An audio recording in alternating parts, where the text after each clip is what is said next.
Hi guys, మేము కర్నూలుకి వచ్చినాము. మా పెద్దనాయన వాళ్ళు మారమ్మని చేస్తున్నారు.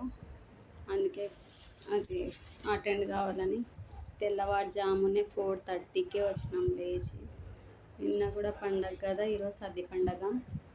ఇక్కడ బాగా ఎద్దులు ఊరేగింపు, చౌడేశ్వరి చాముండేశ్వరి కాడ జ్యోతులు, అగ్గి నిప్పుల నడిచేది, తర్వాత గార్దులు ఊరేగింపు అన్నీ చాలా బాగా జరుగుతాయి. సాయంత్రం ఒక వీడియో తీసి పెట్టేస్తాం.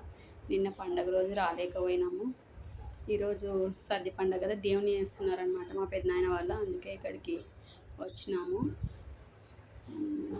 పొద్దున అయిపోయిందంతా, దేవుని పోయి వచ్చినాము. వచ్చి కూర్చున్నాము. చాలా టైర్డ్గా ఉంది.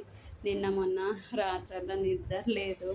3 గంటల నుంచి లేచి పండగ కదా అన్నీ చేసే ఉంటాయి కదా, అవి ఇవి కొద్దిగా టైర్డ్ అనమాట, నిద్ర లేక. ఓకే, ఈరోజు కూడా తెల్లవారుజామున 4:30 కల్లా ఇక్కడ బస్కి వచ్చినాం అనమాట. అందుకే రెస్టే లేదు. ఆ జర్నీ చేసి ఫుల్ టైర్డ్. వర్క్ ఏం లేదు ఈడికి వచ్చినాక, కానీ ఒక జర్నీ చేస్తే టైర్డ్ అయిపోయినా. Okay, bye.